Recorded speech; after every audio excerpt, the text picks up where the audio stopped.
Get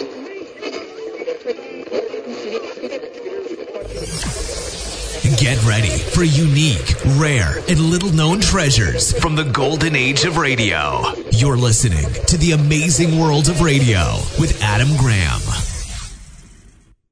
Welcome to The Amazing World of Radio and our continuing Jack Webb Centennial series. If you do have a comment, email it to me, box13@greatdetectives.net. And we're bringing you yet another episode of Escape. This episode of Escape is a really interesting story. The Jack Webb version, where he stars in it, there is a portion of that is actually missing.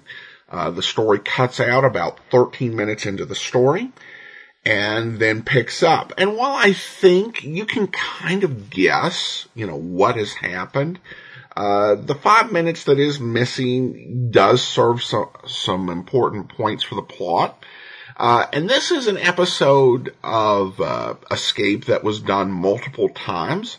And so I went ahead and I took the John Lund version of the same story, and we're going to paste that in so you can get the continuity of everything that has happened during the gap in this Jack Webb version. But the main thing we're going to be playing is the Jack Webb version of this story. Original air date, October the 15th, 1947. And it's a shipment of mute fate.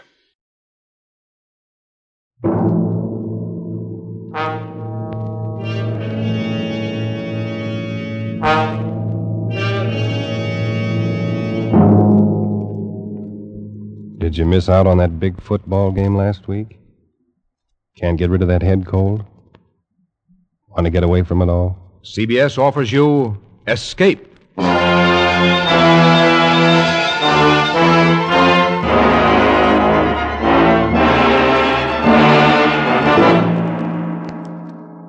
You are groping your way slowly through the dark hold of a ship at sea, moving carefully step by step, searching intently for something you dread to find, because you know that this ship carries a cargo of death. The Columbia Broadcasting System and its affiliated stations presents Escape, produced and directed by William N. Robeson, and carefully plotted to free you from the four walls of today for a half hour of high adventure.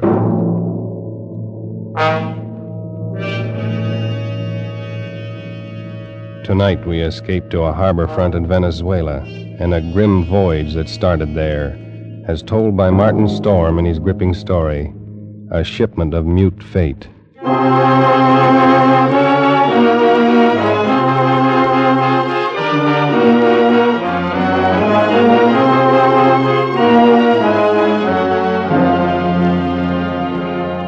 I stopped on the wharf at La Guaira and looked up the gangplank toward the liner Chan Kay, standing quietly there at her moorings. The day was warm under a bright tropic sun, and the harbor beyond the ship lay drowsy and silent. But all at once, in the midst of these peaceful surroundings, a cold chill gripped me, and I shivered with sudden dread. Dread of the thing I was doing and was about to do. But too much had happened to turn back now. I'd gone too far to stop. So I set the box down on the edge of the wharf, placed it carefully so as to be in plain sight and within gunshot of the captain's bridge. And then I turned and started up the gangplank. I knew what I was going to do, but I couldn't forget that a certain pair of beady eyes were watching every move I made. Eyes that never blinked and never closed, just watched and waited. Oh, I beg your pardon. Why, it's Mr. Warner. Hello, Mother Willis. How's the best-looking stewardess on the Seven Seas? Well, I'm fine, Mr. Warner. I guess better run along now and get on with my chore. Now, wait a minute. That's a fine greeting after 2 months. Well, it's just that I'm so busy. I don't believe a word of it. Sailing day's tomorrow. You're simply avoiding me, that's all. Oh, no, really, I'm not. And on the trip down from New York, you said I was your favorite passenger. But I'm only... Here, wait a minute. What's that you're carrying in your apron there? Oh, it's nothing. Just supplies. Supplies? Well, let's have a look, huh? No, please. What do you know? It's a cat. It's Clara, Mr. Warner. Mm-hmm. Mr. Bowman said I had to leave her ashore, and I just couldn't. Who's Mr. Bowman? The new chief steward. Clara's been aboard with me for 2 years, and I just can't leave her here in a foreign country, especially with her condition so delicate and all. Yeah, I see what you mean. Well, I hope you get away with it. You won't tell anyone? Not a soul. As a matter of fact, if things don't work out right, we may both end up smuggling. I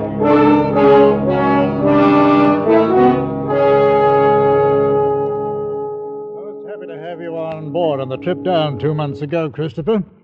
I'm very glad you're coming along with us on the run back to New York. Thanks, Captain Wood. There is one thing, though. I'm having a little trouble with the customs men here, and I wondered if you might... I can't do it, Christopher. I just cabled your father this morning. Told him I'd done it for you if I possibly could. Sent a request from New York, you know. Yeah, I thought he would. I wired him from upriver last week. I hate to refuse, but it's absolutely out of the question. Well, Captain Wood, I'm afraid I don't follow you there. Responsibility to the passengers, son. We'll have women and children aboard.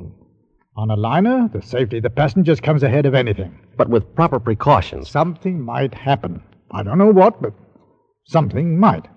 You've carried worse things. There isn't anything worse. And any skipper afloat will bear me out. Now, Christopher, I simply can't take the chance, and that's final.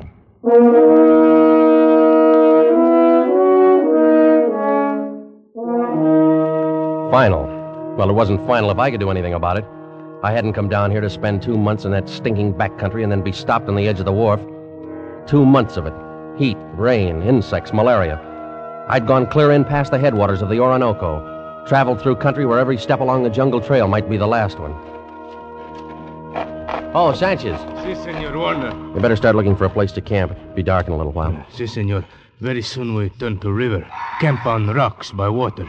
This very bad country. This very bad country. You've been saying that for 10 days now. Very bad country. Well, si, Senor Warner. This very bad country. Yeah, let's skip it. For all the luck we've had so far, it might as well be Central Park. Central Park? I don't understand. Well, never mind. If we don't find something... Here, what's the matter? Quiet now. Sanchez, what's wrong? They're in the path. See? Bushmaster. Bushmaster. The deadliest snake in the world. Bushmaster. Its Latin name was Lachesis muta. Mute fate. It lay there in the center of the path, a 10-foot length of silent death, coiled loosely in an undulant loop, ready to strike violently at the least movement. Here was the one snake that would go after any animal that walked, or any man. It lay there and watched us, not moving, not afraid, ready for anything. The splotch of its colors stood out like some horrible, gaudy floor mat lying there on the brown background of the jungle, waiting for someone to step on it. Here was what I'd come 2,000 miles for. A Bushmaster. Sanchez! I didn't want that snake killed. He no kill, Senor. He gone. Bushmaster very smart, very quick. Must always see bullet in time to dodge. Well, anyway, he's gone, and the only one we've seen in 5 weeks. Oh, we find other. This very bad country. Well, lay off that gun the next time. Don't shoot, you understand? Why you say no shoot? You want Bushmaster. Sure, but I want it alive. Hombre sacristo. Senor Warner, you tell me you want Bushmaster, but you no say alive. You're getting $200 for it. For dead man, what is $200? Tomorrow we go back to Caracas. I'll make it 500, Sanchez. I catch water snake, rattlesnake, any other kind. But I no catch Bushmaster. Sanchez, I'll give you $1,000. We go back to Caracas. Well, it cost me 1,500 American dollars. But 3 days later, Sanchez brought me the snake in a rubber bag. He was shaking so hard, I thought for a moment the thing had struck him. One thing you make sure, Senor Warner. Not turn him loose in Venezuela. Because he know I the one who catch him.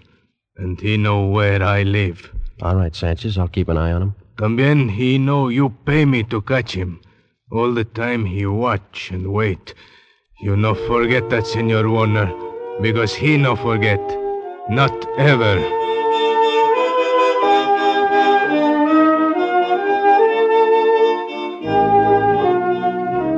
Well, after going through all that trouble and danger and laying out $1,500, I wasn't going to let a pig-headed ship captain stop me at the last minute. At least not as long as the cables were still in operation between La Guaira and New York.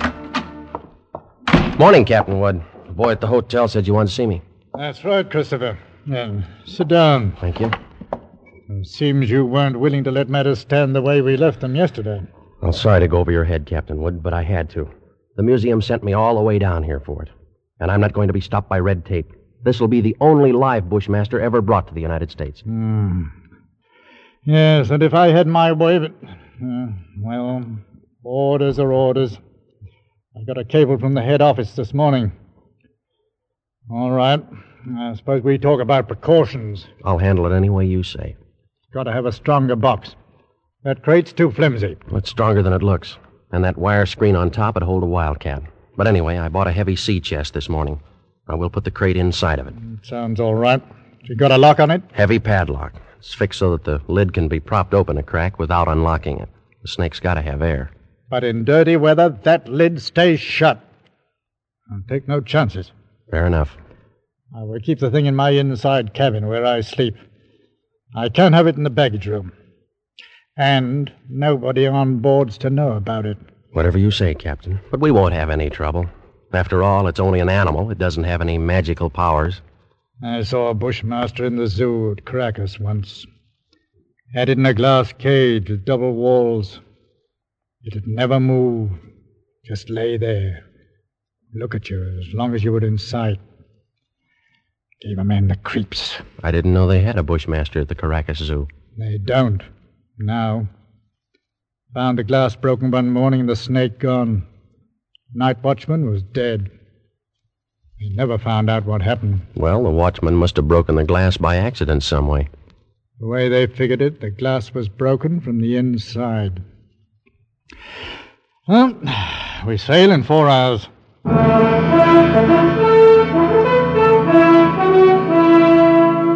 We steamed north into the Caribbean with perfect weather and a sea as smooth as an inland lake. The barometer dropped a little on the third day, but cleared up overnight and left nothing worse than a heavy swell. But in spite of the calm seas and the pleasant weather, I found myself feeling more and more often an ominous foreboding. I was developing an almost unnatural fear of that snake. Well, I stayed clear of the passengers pretty much. Got the habit of dropping into Captain Wood's quarters several times a day. He kept the heavy box underneath his berth. I'd approach it quietly and shine my flashlight through the open crack. Never once could I catch that 12-foot devil asleep, or even excited. He'd be lying there, half-coiled, his head raised a little, staring out of those beady black eyes, waiting. He'd still be like that when I'd turn away to leave. Maybe that's what bothered me, that horrible and constant watchful waiting.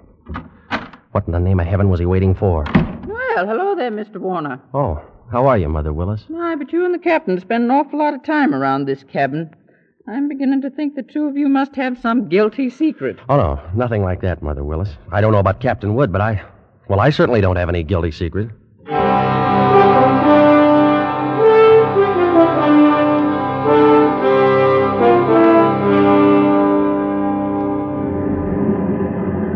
Well, she's running quite a swell out there, Mr. Bowman. Yeah, it's a little heavy, all right, Mr. Warner. Guess a storm passed through to the west of us yesterday when the glass dropped. Think it missed us then, huh? Yeah, that's what the mate figures. Sure stirred up some water, though. This'll put half the passengers in their bunks. Makes it great for my department. 2/3 of them will want a steward to hold their heads. They'll keep Mother Willis so busy she'll have... Wait! Look at the size of that wave. Huh? The Great Jehoshaphat! We're going to take it on the port bow! Hang on!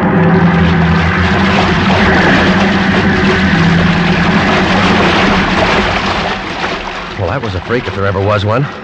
Not another wave in sight. You see them like that sometimes, even in a calm sea. Well, I got to get below, Mr. Warner. That water probably did some damage on the officer's deck. Yeah, I suppose it... What did you say? The wheel companionway was open on the port side. Bridge cabins must have taken a pretty bad smashing up. They're right below the, Here, is something wrong, Mr. Warner? No, nothing at all, Mr. Bowman. At least I hope not.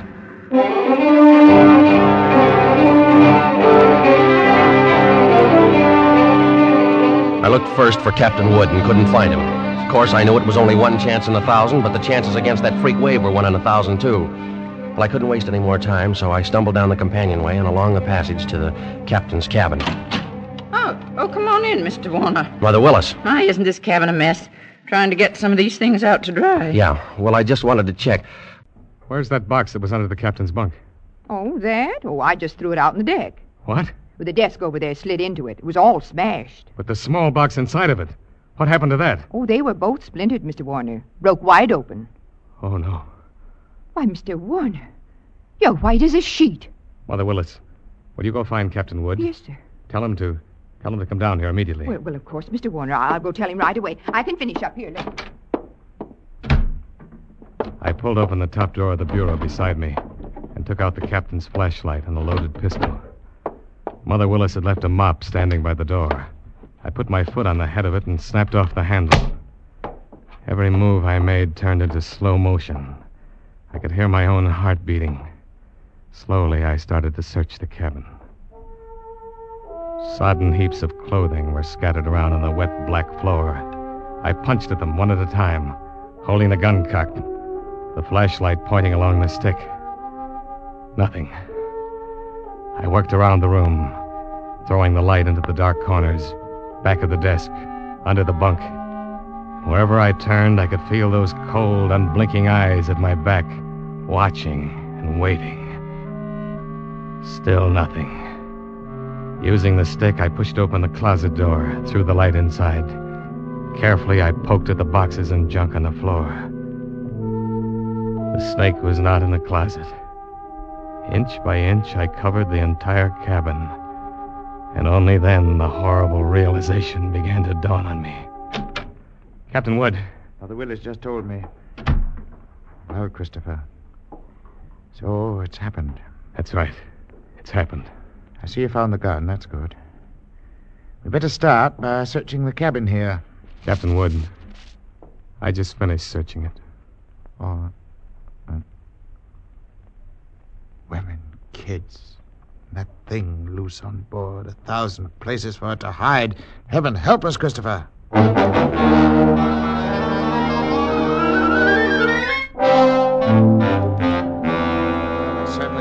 There's no use starting to blame anybody now, gentlemen. I didn't call you in here to pass judgment. The thing's done, and that's that. Yeah, you're right what we have got to do is to make up our minds how we're going to handle it. Well, it'd be easy if we didn't have to tell the passengers and crew. I've seen panics aboard liners before. I agree with you, Mr. Bowman, but I don't quite see how we can avoid it. They got a right to know. As long as that snake's loose, everybody on board's on the same danger. And they all ought to know about it. Captain Wood, that thing is 12 feet long. It can't simply crawl into a crack. Why don't we make a quick search of the whole ship before we spread any alarm? I thought of that, Christopher. Well, as far as I can see, the only place it couldn't be is in the boilers or on top of the galley stove. It might have crawled overboard. No. We can't count on that. We've got to assume it's on the ship somewhere. Yeah, that could be anywhere. In a coil of rope or in a pile of clothes or under a baby's crib. Or even You've already said it. That Bushmaster could be anywhere. We've got to do something, and we've got to do it fast. All right. I think the best idea is to follow Mr. Warner's suggestion. Make a quick search first. You agree to that? Yes, then, if we don't find it, we'll have to warn the passengers. We've got to find it.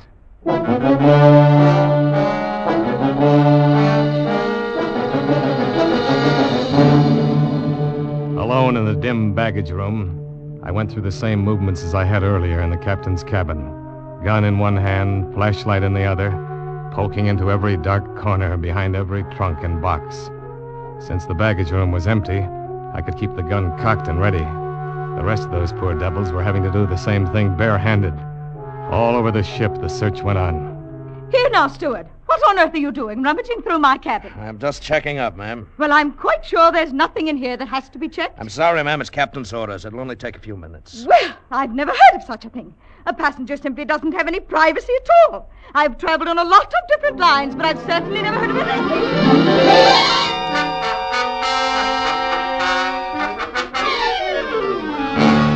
Sorry, sir. I wonder if you'd mind moving over to the other rail. I'd like to look through these lockers. Sure, go ahead. What's the matter? You lost something? No, nothing like that. No, just looking things over. Well, there's nothing in there but life preservers. Yeah, that's right. You must be getting ready to sink the boat, huh? You got to collect the insurance on it, is that it? You're going to send us all to the bottom, I know.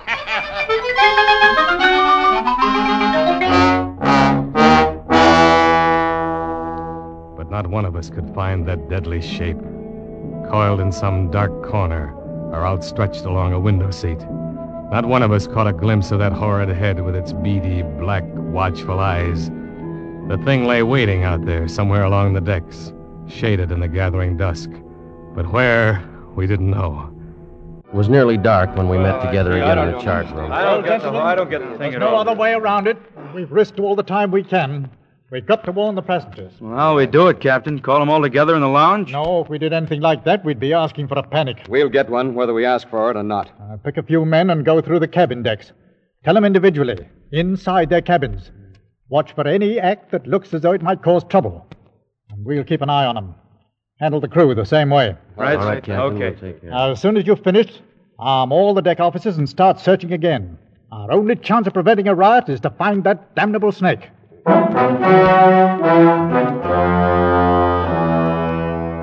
The slow nightmare that followed grew worse by the hour. None of us slept. All the ship's officers not on duty kept on with that endless search. Passengers locked themselves in their cabins or huddled together in the lounges, knowing all the time that no spot on board could be called safe. Fear was a heavy fog in the lungs of all of us, and every light on the vessel burned throughout the night. Morning came and brought no relief. Terror and tension mounted by the hour. There now, Mrs. Crane, stop getting yourself all worked up and go back to your cabin. The horrid thing's probably crawled overboard anyway. You're just saying that. You're paid to say it. You don't know. Nobody does. Now, everything's going to be all right. Oh, if you could only do something. If all of us could only get off the ship. They could fumigate it. Yes, that's what we've got to do. We've got to get off the ship. Now, wait. Mr. Bowman. Mr. Bowman, she's going to jump. No, you don't, lady. Let me go. Let me go. Nice work. Let me go. Nice work, Mr. Bowman. Get her down to her cabin. Whatever you do, don't turn her loose.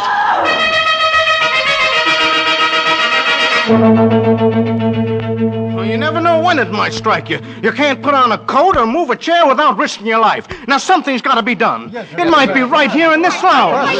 All right, mister. You better quiet down. Take it easy. Take it easy, huh? Well, you're a great officer. Why don't you do something about it? That thing might be crawling around here right under our feet somewhere. Look, I said shut up. Are you trying to start a panic? I got a right to talk. I don't want to die. Nobody's going to tell me what...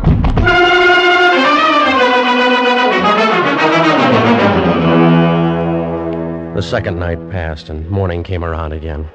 A gray and rainy day, just as grim and tense, dragged past, and the night came down again. Third night of the terror. Again, every light burned, and the whole ship seethed in the throes of incipient panic. Faced by a horror they'd never met on the sea before, crew and officers alike were on the verge of revolt. Passengers sat huddled in a trance-like stupor, ready to scream at the slightest unknown sound. At 7 bells, I made my way forward to the chart room and found Captain Wood bent over a desk. Hello, Christopher. Come on in. Sit down. Well, it's got to be somewhere, Captain Wood. It's got to be. I don't know. You could search this ship for 6 months and never touch all the places aboard. We can only hold out for 2 more days. We'll be in. What's the Home Office say? Oh, here's the latest wireless from them. Keep quiet and keep coming. What else can we do? How is it on the decks? Pretty bad. Anything could happen. Yeah. That's why I took the guns away from the men. 1 pistol shot and we'd have a riot on our hands. Oh, the whole thing's my fault, Captain Wood. That's what I can't forget. Oh, take it easy, lad. There was only some way I could pay for it myself, alone.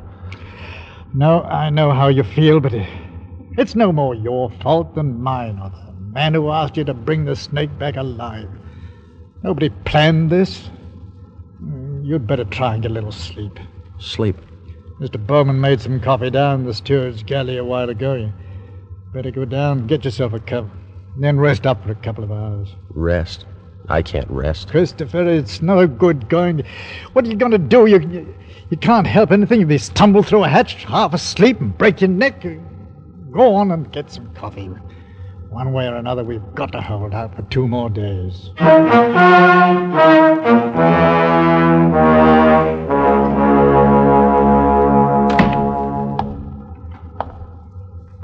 The light was on in the steward's galley, and the coffee pot was standing on the stove. It was still warm, so I didn't bother to heat it. I poured out a cup, carried it over, and set it on the porcelain tabletop in the center of the room. I started to light a cigarette.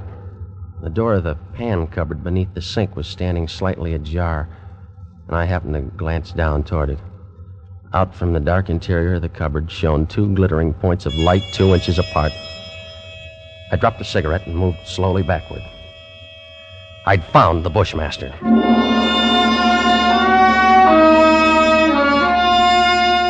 As I moved, the snake slid out of the cupboard in a single sinuous glide and drew back into a loose coil on the galley floor, never taking his eyes off me. I moved slowly back, waiting any moment for that deadly, slithering strike. How had he known it was me? He'd stayed quiet when Bowman was here. How did he know to pick the first time in 3 days when I didn't have a gun? Well, my hands touched the wall behind me and I stopped. Only then I realized in terror what I'd done. The call button and the door were on the far side of the room. I'd backed into a dead end. I stared at the snake in fascination, expecting any moment the ripping slash of those poison fangs. The horrid coils tightened a little, and then were still again. 10 million years of evolution to produce this moment. Homo sapiens versus Lachesis muta. Man against mute fate, and all the odds were on fate. I knew then that I was going to die. I could feel the sweat run down between the painted wall and the palms of my hands pressed against it. My skin crawled and twitched, and the pit of my stomach was as cold as ice. There was no sound but the rush of blood in my ears. The snake shifted again, drawing into a tighter coil, always tighter. Why the devil didn't he get it over with? And then, for just an instant, his head veered away. Something moved over by the stove. I didn't dare turn to look at it. Slowly, it moved out into my line of vision. There was a cat. That scrawny cat Clara that Mother Willis had sneaked aboard in La Guaira. Its back was arched and every hair stood on end. It moved stiff-legged now, walking in a half circle around the snake. The Bushmaster shifted slowly and kept watching the cat. He tightened. He was going to strike at any second. He struck and missed. The cat was barely out of reach. Now she was walking back and forth again. She was asking to die.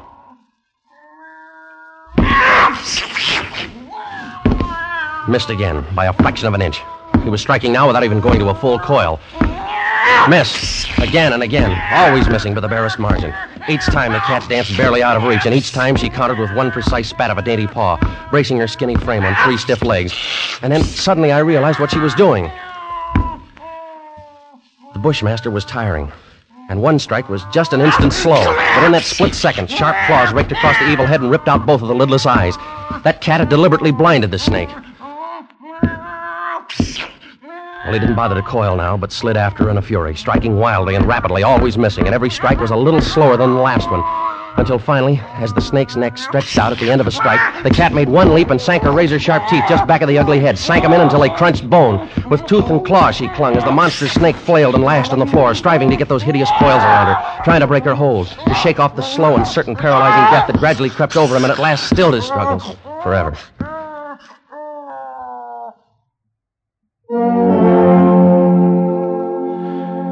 I took a deep breath.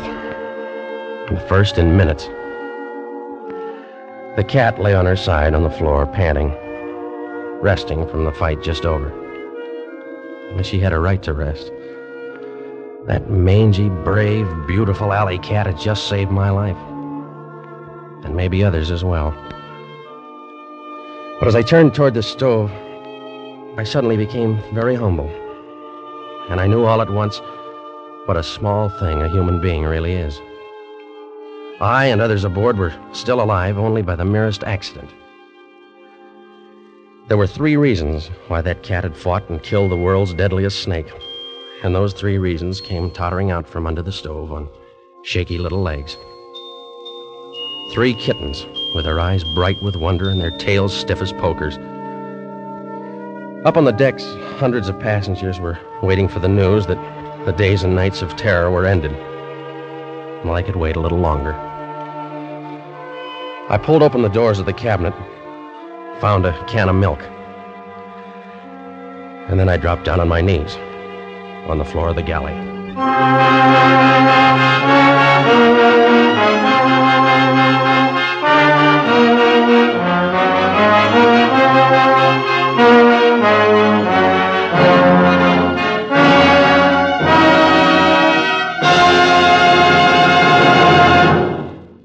Escape is produced and directed by William N. Robeson, and tonight brought you A Shipment of Mute Fate, by Martin Storm, adapted for radio by Les Crutchfield, with Jack Webb as Chris Warner, Raymond Lawrence as Captain Wood, and D.J. Thompson as Mother Willis. The special musical score was conceived and conducted by Cy Feuer. Next week, at this same time, when you're tired from a hard day at the office, or leaning over a hot stove all day, when you want to get away from it all, CBS again offers you Escape.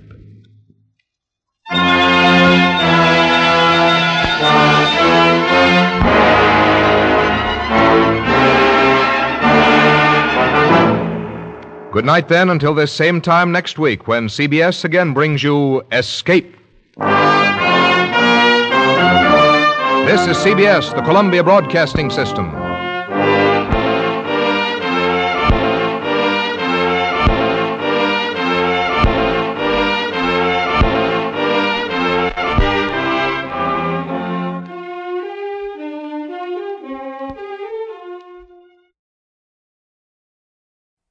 Welcome back. What an amazing story. So much we can say about it. This is probably the role, at least over radio, that Webb played, which was most out of his wheelhouse, which tended to be, very hard-boiled characters. And there's certainly an element of that with Christopher, because you're not a really soft guy, if you go to Venezuela hunting the deadliest snake on earth. But Christopher is also this very arrogant, wealthy young man who's used to getting everything he wants, which isn't something that Webb typically played over radio, but I think he does a good job here. And the character goes on a journey. It's a bit of a sharp journey just because it's a massive, big event that requires him to face himself and to learn some humility. I think if you take that character at the start of the story and you get to that very last line, it's clear that he is not the same man he was when the story started. And I think Webb just does a fantastic job throughout. Great production overall. They managed to really build the tension of this story up from start to finish. It's all leading to that scene, and they do a beautiful job on it. Great supporting cast, and maybe the very best performance I've heard from Jack Webb on anything. So this was just a great play. I hope you enjoyed it. We'll be back with one more episode of Escape on Wednesday. If you do have a comment in the meantime, do send your comments to box13 at greatdetectives.net. From Boise, Idaho, this is your host, Adam Graham, signing off.